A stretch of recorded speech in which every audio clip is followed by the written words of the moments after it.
Bab 7 Keelektrikan dan Kemagnetan Sains Tingkatan 2 KSSM.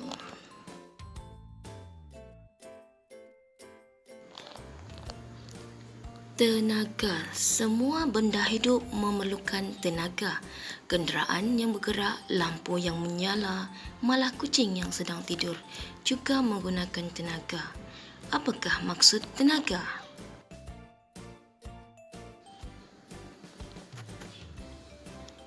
Tenaga bermaksud keupayaan untuk melakukan kerja.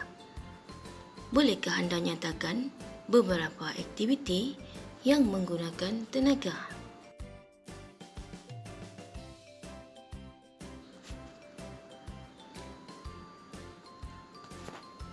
Tumbuhan memerlukan tenaga daripada matahari untuk terus hidup. Manusia memerlukan tenaga untuk berlari. Cahaya daripada lampu dihasilkan oleh tenaga. Kereta memerlukan tenaga daripada bahan api untuk bergerak.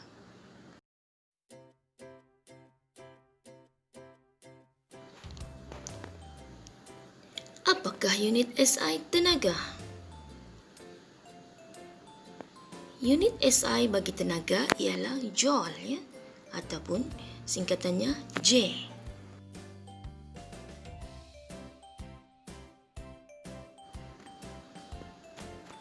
Pelbagai bentuk tenaga. Tenaga tidak boleh dicipta atau dimusnahkan, tetapi tenaga boleh wujud dalam pelbagai bentuk. Lihat gambar di sebelah yang menunjukkan pelbagai bentuk tenaga yang terdapat di sekeliling kita.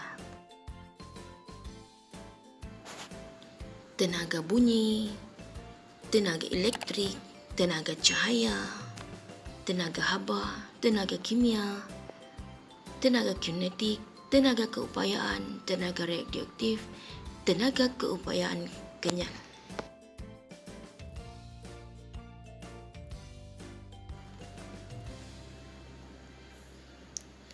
Pelbagai sumber tenaga. Anda telah mengenali pelbagai bentuk tenaga yang wujud. Apakah sumber yang digunakan untuk menjana tenaga-tenaga ini?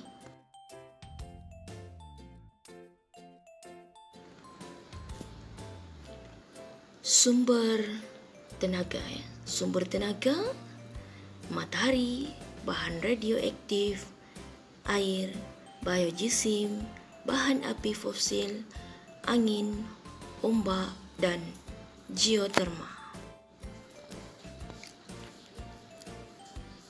Cas elektrostatik, iaitu cas-cas yang statik yang tidak memerlukan konduktor elektrik. Pernahkah anda terkena renjatan elektrik apabila memegang pintu? Mengapakah kejadian ini berlaku? Kejadian ini berlaku akibat pemindahan cas elektrik di antara badan kita dengan pemegang pintu yang mempunyai cas elektrik yang statik. Cas-cas statik ini dikenali sebagai cas elektrostatik. Bagaimanakah cas elektrostatik terhasil? Cas elektrik terdiri daripada cas positif, iaitu proton, dan cas negatif, iaitu elektron. Daya tarikan dan daya tolakan antara cas elektrik dikenali sebagai daya elektrostatik. Sesebuah bahan dikatakan bercas sekiranya kuantiti cas positif dan cas negatif yang terkandung di dalam bahan itu tidak seimbang. Apabila dua bahan yang berlainan jenis digosok bersama, hanya elektron yang dipindahkan daripada satu bahan ke satu bahan yang lain, manakala proton tidak bergerak. Bahan yang menerima elektron akan bercas negatif. Bahan yang kehilangan elektron akan bercas positif. Bahan yang mempunyai bilangan proton dan elektron yang sama pula dikenali sebagai neutral.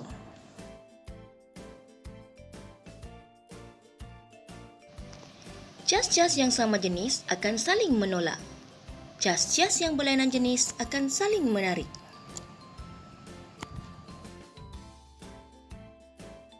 Bahan yang mempunyai proton lebih daripada elektron bercas positif, bahan yang mempunyai elektron lebih daripada proton bercas negatif, dan bahan yang mempunyai proton dan elektron yang sama akan bercas neutral.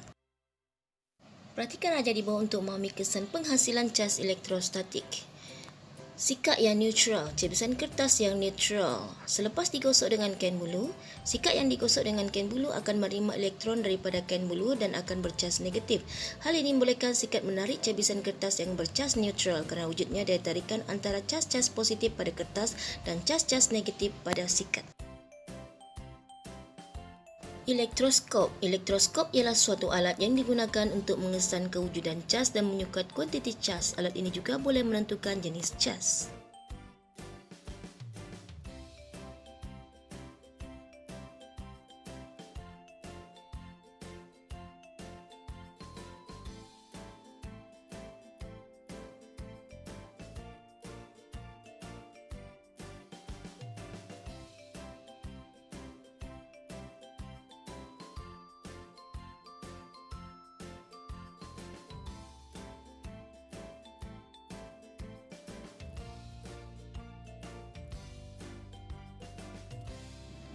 Semakin jauh pencapaian keranjang emas, semakin banyak kuantiti cas elektrostatik yang terkumpul.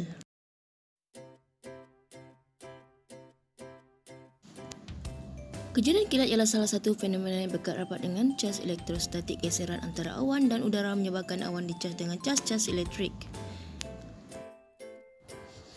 Kilat berlaku kerana wujud daya tarikan antara cas positif bumi dengan cas negatif pada awan.